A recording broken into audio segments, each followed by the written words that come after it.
We'll go down the panel. First of all, introduce yourself. It'd be really helpful. So, Dan, you can start, please. Thanks very much. Thanks, Ali. Thanks for inviting me today, and thanks for all the work you're doing. I found that report interesting. I'm not quite convinced that only 5% of people get in touch with their MP about planning or want to. That's not my experience in Chipping Barnet. It feels a lot higher, but maybe it isn't. I just always like to read the planning emails because I'm very interested in the topic. So my name's Dan Tomlinson. I am the relatively newly elected MP for Chipping Barnet, which is not in Oxfordshire near Chipping Norton. It's in Barnet, the London Borough of Barnet, here in North London. It's a seat that has never been Labour before. We turned it red this time, and we turned it red against a Member of Parliament who was one of the most vocal opponents of housing and economic growth in the country. And we had a manifesto, and I was clear that we need to build more homes so that we can improve prospects for, particularly for younger people and people on lower incomes in this country who are really struggling with high housing costs. Just more broadly on housing, I think our approach will need to be a bit like that crazy film that came out a few years ago called Everything, Everywhere, All at Once. I would say almost everywhere, though. I'm still very keen, as a Member of Parliament for a suburban seat, to make sure we protect beautiful green spaces and the bits of the green belt that won't be classified as a grey belt. I think that's really important to build consensus more broadly, not just among Labour voters, but also among people who traditionally vote Conservative or might vote Reform, that new housing won't come with them losing beautiful spaces that they really value. So I think that means yes to new towns, yes to regeneration of social housing estates, making them more dense, particularly in urban city centres, gentle density in places like Barnet and in outer London, and in the fringes of our cities, releasing grey belt. And also I'm hopeful we can do more to help people extend their own homes upwards and backwards, maybe forwards sometimes as well. Let me just talk about the 1.5 million new homes as well, which New Towns is a big part of. I've heard the Prime Minister talk about the missions and the milestones that this government has set, and about how over and again he personally and the Labour Party have been underestimated when we've set goals for ourselves. So he said he was going to turn the party round from an historic election defeat in 2019. Everyone said, no, you won't. It's going to take 2 terms. We've just won the biggest, one of the biggest majorities ever, almost as much as Tony Blair's almost got there. And we turned things around. And I think he, the Chancellor, the ministers in the housing department are really focused on this 1.5 million. And in the past, governments here, organisations, the private sector have done big things and done them fast. And I see no reason why we can't ramp up. And it will have to be a steep ramping up over the course of this Parliament to get to 1.5 million homes. We've got to raise our sights in this country if we want to undo the problems that we've got and to tackle these problems head on. I think some causes for optimism. Interest rates are almost certainly going to fall. We should get a fall, I hope. The Bank of England is independent and I respect their decisions in the coming weeks. And in part, if I think about the markets, I think they're underpricing Labour's potential to do big supply-side reform that will make it easier for interest rates to fall because the economy won't overheat because we've expanded the supply capacity of our economy. I was asked to talk about the view within the Parliamentary Labour Party on housing, and I think that the vast majority of the PLP increasingly don't see housing as an economic issue. I'm one of those that do. I think about it in terms of the economics and the effects of having more people live in our cities, etc., etc. But the vast majority of the PLP see it as a social justice issue. And if you think about the big challenges facing our country, the gaps between young and old, rich and poor, yes, it's about incomes, but it's also about wealth and access to stability and to home ownership.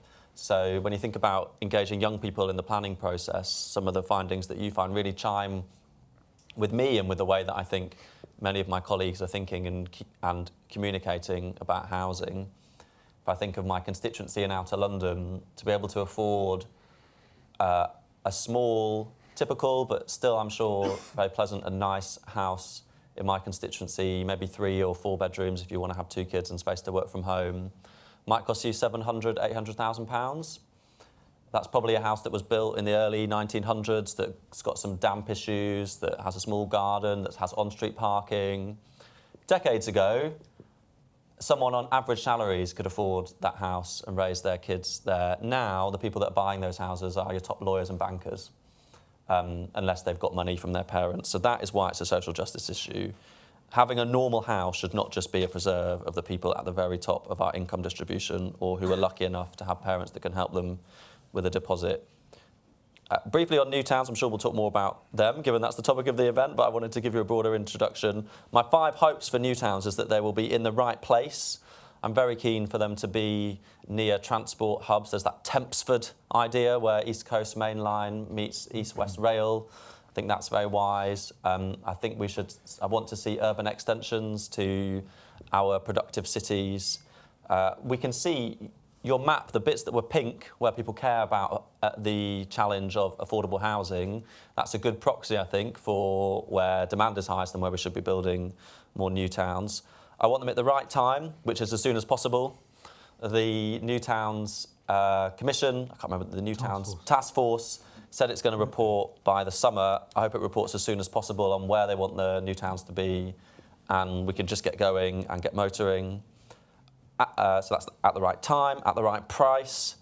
Of course, as a Labour Member of Parliament, I care deeply about affordable housing, not just market housing. I'm pro as building homes for people to buy at market price, but I'm also pro as making sure the way that developers and local authorities and government work to acquire land means that we can make sure that landowners don't capture all of the value of this move to more house building, but that everyday people can, in terms of having more affordable housing. And there's things that can be done that lots of people in this room will have engaged with and have worked on over many years around the way we assemble and buy land, and mean that it's not just the landowners that get to sell it off for as high value as possible. So 4th, with the right design. Here I'm interested personally in the building regulations and what we can do to make sure that they allow us to build nice homes with beautiful windows and space for people to have a really nice place to live. But we will get support for new towns and for new building if our homes look good and people want to live in them and they want to see them round the corner from them at the end of the village or the town that they live in. And then finally, with the right stuff. And that comes back to this infrastructure point that you found in your work. That's about public services. That's about making sure we reform planning rules around the NPPF so that when new homes are built, they come with the infrastructure that people need as well. Thank you. Thank you for that great introduction, Dan. Pete, I'm Councillor Pete Marland. I'm the leader of Milton Keynes City Council. You might have heard of Milton Keynes. It's probably the most successful new town of the post-war era. I say that obviously having interacted quite a lot with Sharon Taylor, who was leader of Stevenage and is now Baroness Taylor of Stevenage, but I can always say you're the most successful new town because Milton Keynes is now a city, so that's great and helpful in that respect. And it's the same, I think, with your colleague Sean Davis, obviously, who's from Telford. When it comes to new towns, I am both optimistic and a little bit sceptical.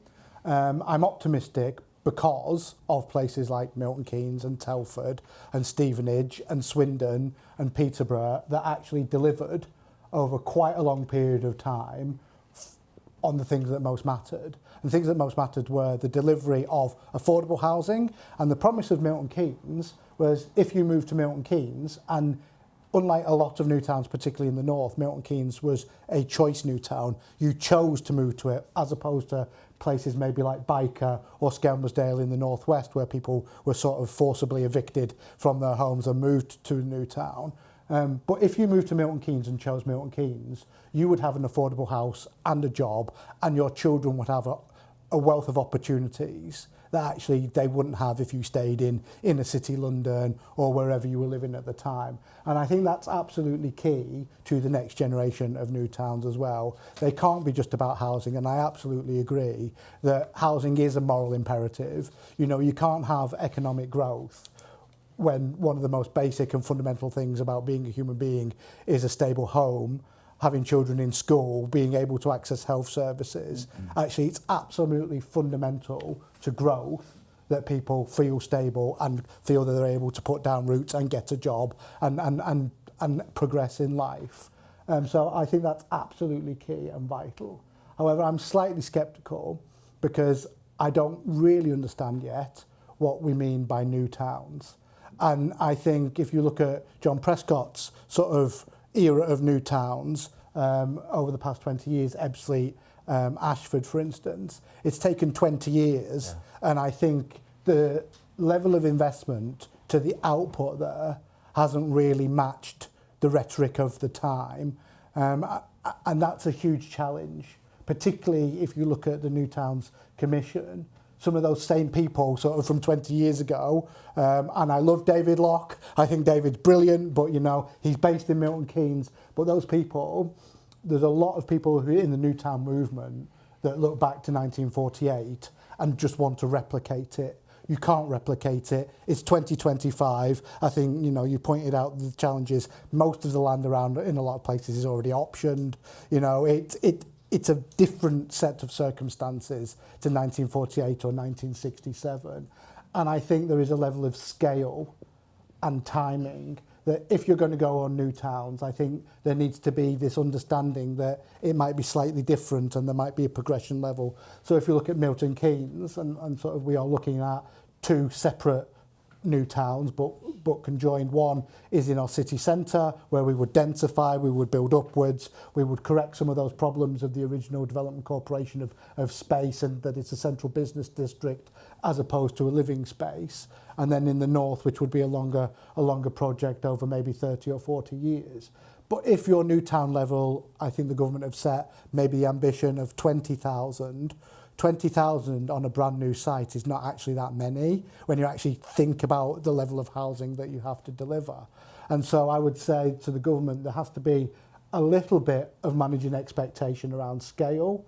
People will react against it if you talk about a new town and they envisage somewhere as big as Milton Keynes. But if you're going to go as big as somewhere like Milton Keynes, then actually it has to be a project of national significance. It can't just be sort of part of sort of 8 or 10 small in inverted commas, sort of adjoining settlements or a Thamesford or an Ebbsfleet. It has to be on a scale. And I think that is the challenge around infrastructure investment. There isn't much money around. We need to understand that. I think it needs to be able to pay itself back, both investment from pension funds, from long-term patient capital, as opposed to just saying, you know, the Treasury will pay for it.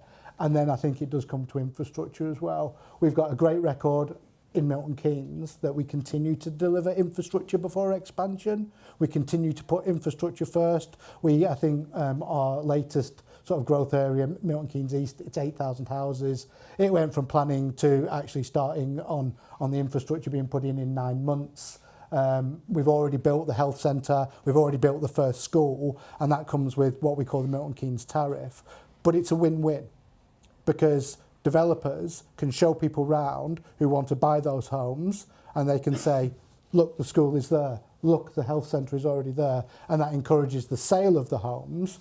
But also it means that the population in Newport Pagnell, which is just adjacent to it, or Olney, they understand that it's not going to put pressure on their already stretched GP service, the already stretched hospital. And so I think those two things, when it comes to taking the public with you, I'm a little bit sceptical that it's a third. I think there are always people that will say, we want new homes, and there are always people that are a bit sceptical of it. But people don't really understand scale of development.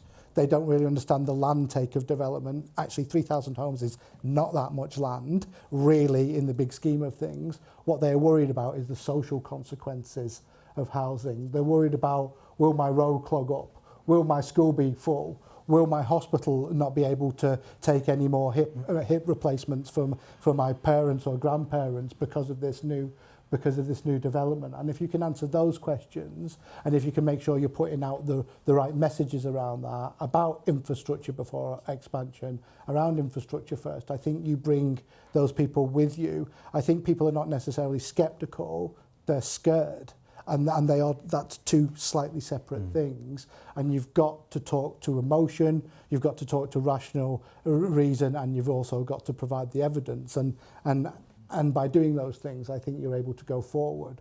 So underlying that, I would say the government needs to go big but also achieve quick wins in the interim. And that is around places that already exist, and obviously a pitch for Milton Keynes, but there will be a lot of places that already say we want to build houses at scale and quickly and can do it cheaper, while Sir Michael Lyons is planning those bigger new towns. But I would say on those bigger new towns, it can't be on the scale of sort of 20, 25,000, because I think in terms of the decisions that Rachel's got to make, if you're talking about putting billions of pounds of infrastructure into a place, then really that level of return is not that much. So it needs to probably be a bit bigger in scale, and hopefully those schemes will come forward. Thank you, Pete. Jo? Isn't it always great when the planner comes after two politicians? I wish I'd chosen my seat more specifically. So I'm Jo Davis. I am the Managing Director of Place at Avison Young. So I look after planning nationally, regeneration, public-private sector partnerships. We do affordable housing, we do residential investment, and we do land and strategic acquisitions and strategic land. So kind of that whole scale we touch in every way. So it's really interesting, isn't it? I think that a lot of the conversation today has been really focused on the community and how you engage with the community and what the electoral want and need and how we persuade them. But we've also got to start this point by saying two things. As a planner, 82 pages of the NPPF is not going to solve this problem. It's all about us all collectively working together. So, you know, one of the biggest problems in terms of new towns is actually the delivery of them. You know, so bringing the land together and making sure that you're able to bring the land together at the right price to make it interesting enough for developers. The actual viability of that infrastructure and actually how you cash flow that sort of process over a really extended period of time. And then and it's about leadership. It's about the leadership that you've both alluded to. It's about the leadership of how you deal with this. Do you do it through a development corporation? Is it done through devolution? But actually, who's leading this process to giving the confidence to all parties that are sitting around the table to make this happen that are there? It's definitely about housing pressure, but you've both touched on it. And what's really important for me is it's about the functionality of the place that you create. So actually, it's not just about houses. We don't put enough weight in terms of the importance of houses in terms of social value and their impact on the economics and the ability of the economy to grow. You know, if we're doing a logistics factory, you would do an economic appraisal to sit alongside that. If you do a housing scheme, you don't do an economic appraisal to tell you how important that is to the economy. And that really helps the community understand the value rather than just going, I don't see my view anymore. So that's a really, really important fact to me. It's the economy and the functionality which comes to all of those points you talk about infrastructure. And I think that the final piece for me is it's the role of change management. Most communities don't understand, as you rightly say, the scale of this sort of development. And nor should they, but actually what they really want is they want people to take them through the change with them, because largely when these developments happen, they're supportive of them, but they don't want them done to them. They've got to be done with them. So they've got to understand, and then there's got to be an understanding of the issues that come with them. So that's kind of my first sorts of observations on this. I'm also absolutely of the view that you've got to go large in terms of the new towns, but you've also got to recognise the role of urban extensions. There's some huge opportunities for us to make some really good interventions and to deliver lots of housing, lots of regeneration around our sites. And look, you know, the Labour government made such important strides in terms of the NPPF. I'm not knocking the NPPF. The clarification of what grey belt means is really, really important and enable for us all to do our jobs to accelerate and deliver with some of these houses. But don't underestimate the changes that are currently being consulted on at the moment with the Compulsory Purchase Act, where actually that's a real game changer. There's two fundamentals in that are coming forward. The first is that actually some of the value from that purchase goes to the parish councils and the town councils. Well, that's great. That's not controversial. The real game changer is that actually that you don't, if you are a brownfield site without a planning permission, or if you are a allocated site but without a planning permission, there's no hope value. And that's a really big game changer in actually the ability to deliver. So again, those changes come through. That's another hook in the ability to deliver these things. My one plea, and I've got absolute confidence in the New Towns Commission, bearing in mind we've got Michael and Kate Barker kind of leading on it. But it cannot be just putting the houses where there's the greatest need. We've got to think about the functionality of the country and regionalisation, so that actually we've got locations in the right places across the country. And both of you mentioned Thamesford, and I sit here and smile. 12 years ago, I was asked by Lady Errol, who owned the land at Thamesford Airfield, to come and walk her site. She's sadly passed away since. She had a legacy plan that she gave us. And she said, this is what I want for my land, right? And this was before any of that was done. And I just want whoever takes that scheme on to come to me and take that document, because that is what we want. There's a lot of landowners that really have strong views, like we've shared today, about what they want to see in their land, and actually listening to them and starting from their perspective with that legacy piece, I think is really important. I've got loads of other things to say, but I'll hold fire until you... Thanks, Joe. Andrew. Thanks. Excuse me. Andrew Taylor, Group Planning Director at Vistry. Vistry is Bovis, Countryside and Linden. I have the pleasure of building both in Dad's constituency and Pete's council area, which is partly why Joe's there in between us. But and hopefully I'm not... Whoa, I don't know what that means. Hopefully we're not filling up the people filling up Dan's inbox. And Joe commented that it's always difficult being a planner going after two politicians. It's even worse being a planner going after two politicians and another planner. So I think at the moment, from my perspective, these are some wonderful ideas. And in the grand scheme of things, we need to be really supportive of new towns in terms of changing and delivering homes and employment and new communities for the future. You mentioned John Prescott. I was involved in a number of schemes that haven't come through from that era and been involved in others in the intervening period. These are really difficult things to deliver. So the aspiration from government is fantastic, and as an industry we need to be supporting that and pushing that, and hopefully councils will as well. But we've got to be careful, and we shouldn't kid ourselves that these are easy to deliver. Having an independent task force, semi-independent, coming in and helping to direct and helping to provide that guidance is great. But we have to have that national, regional and local clarity of governance and leadership. I'm not quite certain at the moment, are these national projects, are these regional, are they local projects? Little bit of uncertainty about they're outside of the local plan process, they're not included as part of the local plan numbers, so they're actually more than the 1.5 million homes.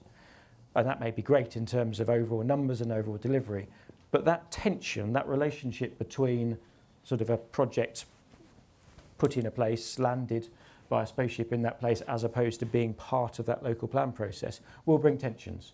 Hopefully the strategic councils and strategic plans, when they come through and provide that greater certainty at that regional level, or whatever we're going to call it, and that greater focus on that investment.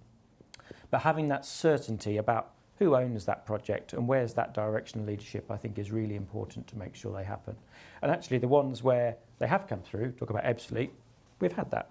We've had a separate organisation focused on it, hopefully a good relationship with the local councils, local host councils, but the Development Corporation, clear leadership, clear function, and delivery is their task. They've had then worked with the councils in that area in terms of delivery of the other things, but delivery has been their key focus. So for a developer, that certainty is key. Who is that decision-making body?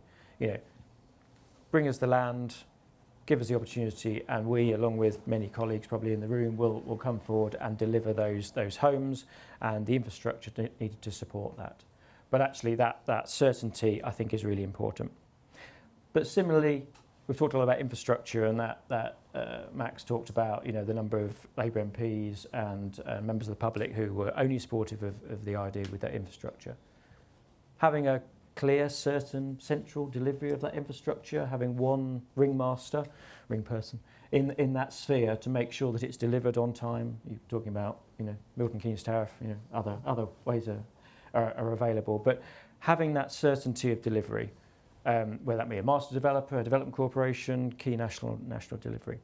Developers will be great at coming in and delivering housing and delivering some of the infrastructure relating to their parcels, but actually that certainty of an overarching delivery, but also about how we make sure that these are places that tie together, that there is a holistic view of this place, and actually when people move there, the infrastructure's there, but actually it ties together, I think is really important.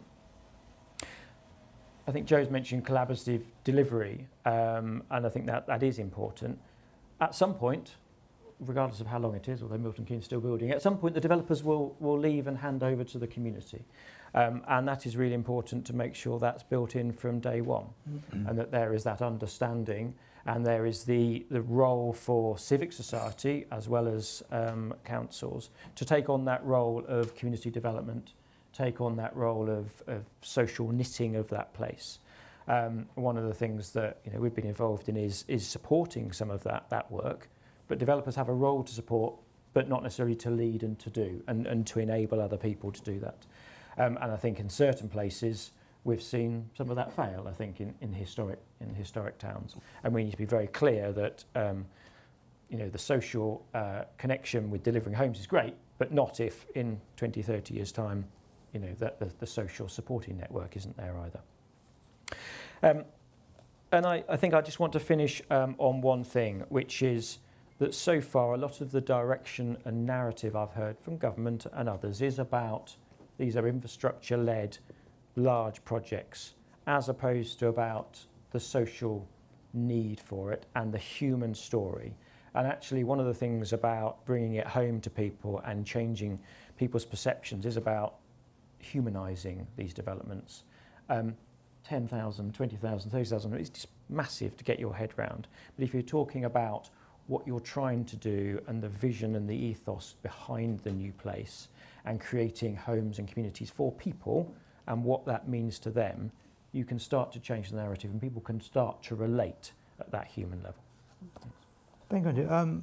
Any questions from the floor at this point? Don't all shout at once. Yep. Hello, John Talbot from West Surveillance. Does the panel think that the current Labour government have learned from the previous Labour administration about the Andrew touched on it in his talk, about the eco-town process, where Gordon Brown, I think, wanted 10 eco-towns, circa 10,000 homes each, and in the end, I think only 4 have come through, 3 of which were in local plan, structure plans and local plans anyway. There was a massive reaction to sites being parachuted into areas, and locals, first they're aware of it when there's announcements on the website or whatever.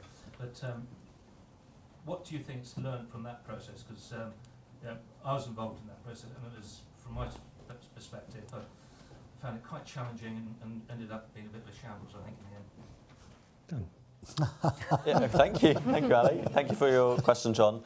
I think that yes is the answer to your question, because you can see in the political decisions that we made ahead of the election to raise the salience of housing, to talk about it, to be honest about what we were aiming to do, which was to build a lot of homes and to make a political argument around the fact that we needed to build more homes to help people in this country, and that it was holding back individuals, their families, their aspirations, and the country more broadly.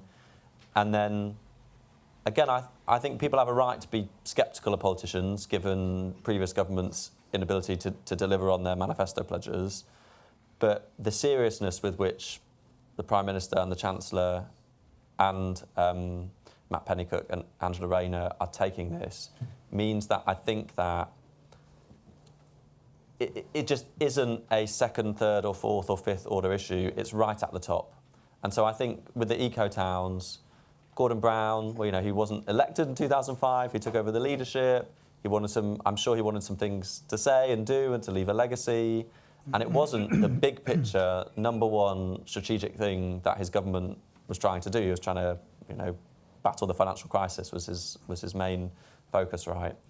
And I think it is very different now. It feels very different. And also the politics has changed a lot too, not least because so many Labour MPs were elected on a manifesto that talked about house building and have seen the impact of high housing costs, both in terms of homes to people are renting and homes to buy, both in their constituencies but also themselves. There were loads of MPs in their 30s and 40s who you know, like some of the older generation who maybe have lived the housing crisis through their children, we've actually lived it. We've rented in expensive cities. We've struggled to get on the housing ladder without help from bank and mum and dad. And so there's a personal drive as well, I think, from lots of us to try and make sure that we take this issue seriously. Thank you. Any questions? Over here, yep. You can just introduce yourself before I ask the question. That'd be great, thank you. Yeah, so Hannah Francis, National Highways. So I was, wondering, when it comes to the location of these new towns, do you think the priority should be placing them sort of, you know, where the existing road network already is and transport links, or do you think we should be building more further out and then bringing these road networks and transport to the new towns? Joe, do you want to start on that? Can I, if I can? I think there's a really big risk here, and it's a really important question, but I think there's a really big risk that we think about infrastructure and we think about how you get in and out of a place. For me, the biggest challenges we've got in infrastructure are going to be water and power, and we don't talk about those enough. So that's my absolute starting point on this, because actually, and it comes back to your point about you know, the lovely David Locke, we can't plan new towns the way they were in 1942, because actually in 20 years' time, think about the changes in technology in the last 20 years. By the time people are living in these and dwelling in these, then everything's going to be fundamentally changed. So that power, that connection to data centres is going to be so important if these are going to be successful from a regeneration point of view. So that's kind of my first point. I will come back to your point now, which is we have to ensure that anywhere where the new towns are, there is an ability for accessibility in alternative choices within an area. So you have to be able to collectively get to the next place, whether it's the school, whether it's the shopping centre. So whether that's, I genuinely believe that, you know, we did a big piece of work when they did the electrification of the Paddington to Bristol line. What we said is stop looking at building right next to the station, look at a 15-minute walk or drive time and put your new communities there. So then if you look all along those corridors, you look at those market towns, the urban extensions that are going into those have been hugely successful, because that's the thought process that ended up going there. So I think there's a balance of both, but I don't think we should be driven, excuse the pun, by simply how we get in and out of these by roads, because it's not the way that the 30% of the Zs are ever going to operate. There's a 22% reduction in the number of people who are learning to drive under the age of 25. You know, as a business, we no longer have a car allowance for our under 30s because they don't want a car. We just give them in their salary. So kind of there's this shift that we have to respond to, but it's got a very long leg. So it's got a very, very long tail that we need to respond to. If I say, is a leader of a city is famous for its road network? Ironically, it's famous for its internal road network, isn't it? Yeah. And actually, most of the grid roads in Milton Keynes are actually Category C roads. They're not even B roads because they are intrinsic to the place, which is a huge challenge when it comes to sort of getting government money to fix them. I would say connectivity is important, and the reason Milton Keynes is there is obviously it is literally halfway between London and Birmingham and Oxford and Cambridge, but that was the reason Wolverton was there, which is my ward, because that was the world's first railway town, because it was there because it needed to service the steam trains, and that's the reason why Bletchley Park was there. And so connectivity is hugely important, but it's not the be all and end all, because if it was the be all and end all, crew would still be important. You know, and that is a little spiel that I actually have, is that I grew up in the Northwest. And actually, at the end of the Second World War, Liverpool was the second biggest economy in an empire on which the sun never set. And literally 30 years later, its whole reason to exist no longer existed. And it's got great transport links, and so has Manchester. So there has to be something more than just connectivity.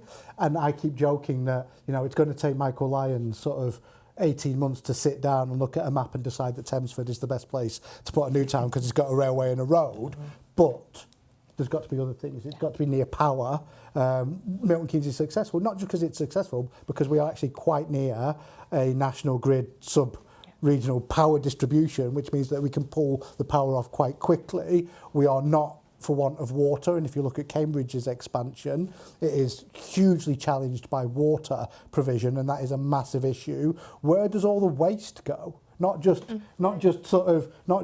rubbish, but human waste, it is a huge challenge considering what one of our major campaigns was around rivers, and where does all that go? And then it's about people. So Milton Keynes has suffered for a long time by being seen as this dormitory town for London, whereas in fact we're a net importer of jobs and we're the 5th biggest city economy outside of London now. And everybody goes, really? It's like, yeah, we overtook Liverpool last year in terms of city economy on a single council footprint. And yet people still say, oh, I'll move to Milton Keynes if I work and live in London. Well, it's a matter of both. And so all of these things are massively important. And it's not just roads and rail, it's digital, it's social connections and all of those things as well. But when it comes to roads, if you'd like to give us a new junction so we can build sort of 100,000 houses, that's absolutely fine by me. Question, yeah. Thank you. Mike Knott from Stantec, based in Reading. Firstly, just to point, Andrew, I thought all the speeches were great, including yours. You commented that the new towns potentially sit beyond the 1.5 million homes within this parliament, which I understand, I think, kind of the reasons for that, but actually, given that local plans are not going to deliver those numbers within parliament, if we're honest about that, then perhaps actually the new towns could help meet that target. And with that said, and coming back to kind of discussion from others, this point about waiting for the task force to report, certainly Matthew Pennycook at the Labour Party conference was putting quite a lot of emphasis on as soon as the right locations are identified, they will be progressed and work. And given the point about, you know, the amount of effort and time that these places will need to get up and running, clearly there's no time to waste. It's a fair point, because a lot of the issues around the big infrastructure projects we may hear about more from tomorrow from Rachel Reeves, you know, will not necessarily bring the growth that you need before the next election, and maybe will be, you know, the term after that. So how can we ensure these new towns are being delivered in time so that some of the benefits can be seen before May 29? I don't know where they'll be or precisely how Matt will and the government will decide how to make them happen, but I think the point around leadership is incredibly important. I spent 4 years sitting on the LLDC, the London Legacy Development Corporation Planning Committee, when I was a local councillor over in East London, and I saw there firsthand how powerful that institution was. It approved lots of schemes. Despite my frustrations with the whole thing, there wasn't a majority of councillors on the committee from the 4 boroughs. There were fantastic experts instead who, in the end, I wasn't frustrated by it, because they approved lots of homes, they approved lots of good homes, they had experts about design, about planning, on legal, on the committee itself, who added a lot of heft, and then the leadership as well from the LLDC was fantastic. So many new homes in and around Stratford because of that body. So I hope that there are quick decisions on where they'll be, and then equally quick decisions on how they'll be led, whether it be through a development corporation or some other model that enables us to get this stuff done and get it done quickly. It's interesting. I mean, I have to declare an interest. I live with a planner who grew up in this one, by the way. who grew up in Milton Keynes designing Teddy Town. So has always had planning in her genes. But I would just push back a little bit on there is no room in the NPPF or in local plans to be able to be bold or ambitious. You know, our local plan that we're currently consulting on is 600 above its annual target number. You know, our number was 1,700, we're planning for 2,300. And the way we've been able to sell that to the local population is if we only plan for 1,700, is actually that doesn't bring the school, it doesn't bring the extra community centre. By actually adding quantum and by building large urban extensions, you get what you want. If you only focus on infill, or you only focus on what are the sites called that come forward by by accident sort of Windfall. on windfall sites, and it's always easy to, we'll deliver 3,000 of our 8,000 homes in this plan period through windfall sites, and then we'll refuse them all and go to appeal. And then we'll complain, about not getting the infrastructure. Well, whose fault is that? Whose fault is that? It's actually a failure of leadership. And actually, I think there is a lot to said for being honest with local populations. And many of you will work in planning as planning professionals. You will have been and sat with councillors or sat with leaders of councils, as I do, and they will say, I have absolutely no problem delivering these homes. I really want to deliver them, but our local population is a bit iffy about it, so I really want the government to tell us to do it. And I'll go out and I'll say, the government tells us to do it, and I'll do it absolutely perfectly. And it's like, right, well, why don't you just sell the benefit? Because if you sell the benefit, then everybody wins, don't they? So I think there is a lack of local leadership, but I would also sort of push gently towards house builders, is that there also needs to be leadership there. And that is leadership about the quality of schemes that you build. And I don't talk about at a strategic level, because it's easy to talk about at a strategic level. What I talk about is having bought a new build home recently because we accidentally had twins, not being able to walk my little boy to school because there is no linked up pathway, because actually they didn't deliver that obligation within the...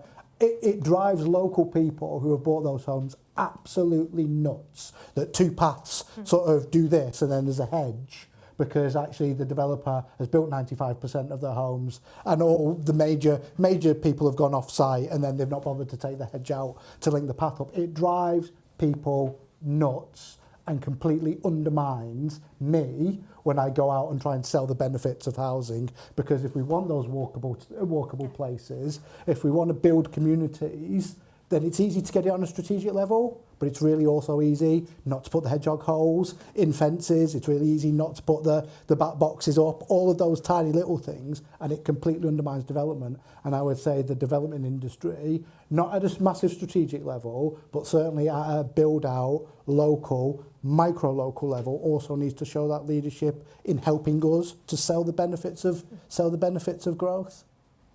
Can I just build on the two pieces? So the first piece I'd build on about your 5-year point. I think the most exciting thing that the Labour government have done with regard to the NPPF coming out within 6 months and delivering pre-Christmas, and now the CPO, what they're doing is putting the policy infrastructure in to allow, when they come again, for people to have started moving on the conversation about what's it going to be like, because they'll be into the nitty-gritty of getting these happening, because the leadership, we all hope, will have started that conversation. So I wouldn't be fretting that they aren't all built out 20,000 homes in 4 years' time. But what we've got to do is have a fundamental step changing process that's not just blaming the planners, but is seeing this collective work. And it really builds on your point. It shouldn't be as M&S. There should be a collective delivery piece that allows actually the time spent on the delivery of it rather than the time spent on what it looks like. Because when it's on a plan, it's on a plan. When it's in the ground, that's when you have to deal with those difficult conversations and make the compromises to make things happen and make sure those routes are delivered. So it's about changing the focus of where we put the leadership and where we put the technical effort to make these places really work. And it comes back to the functionality of those places. For me, it's really important. Thanks. Just briefly, I'm going to pick up the two questions together, because I think your point, Mike, about delivery rates and things like that comes actually... Probably there's going to be a lot of pragmatism about where the first flush of new towns is going to go, and there is going to be the pragmatism in terms of building on existing infrastructure, because otherwise, which may well be urban extensions, we talked about urban renewal as well, or a larger new town which is going to grow off an existing junction or railway station, because otherwise we're never going to get any of those housing numbers in the first term or even the second term if Labour are lucky enough to secure that. And I think as that political pragmatism is going to come through as part of that decision making. And that brings us to the end of the discussion. So leave me to say thank you, panel, very much for your time and your expertise. It's been a really enjoyable conversation. Please do use the QR code to download the report that Max spoke about earlier. It'd be good to continue these conversations moving forward. So thank you all for your time and thank you, panel. Thank you.